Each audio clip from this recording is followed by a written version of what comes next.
சனி புதன் சுக்கிரன் சேர்க்கை, அதாவது சனி போயிட்டு புதனை தொடணும், புதன் போயிட்டு சுக்கிரனை தொடணும். இந்த மாதிரி ஒரு ஜாதகர் அதாவது ஜாதகி இருந்தாங்கன்னு வச்சுங்களேன், இவர்கள் வீட்டு வாடகை மூலியமாக செல்வத்தை பெருக்குவார்கள், வியாபாரத்தின் மூலியமாக செல்வத்தை பெருக்குவார்கள், படித்த படிப்பின் மூலியமாக செல்வத்தை பெருக்குவார்கள். அப்போ சனி போயிட்டு புதனை தொடணும், புதன் போயிட்டு சுக்கிரனை தொடணும்.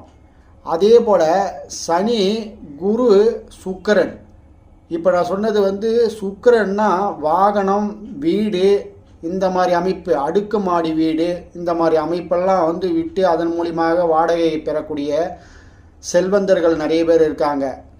வியாபாரத்தின் மூலியமாக செல்வந்தர்கள் நிறைய பேர் இருக்காங்க. இது எல்லா அமைப்பு எப்படி இருக்குன்னா, சனி புதன் சுக்கிரன் இணைவு ஒன்றை விட்டு தொட்டு ஒன்று தொட வேண்டும்.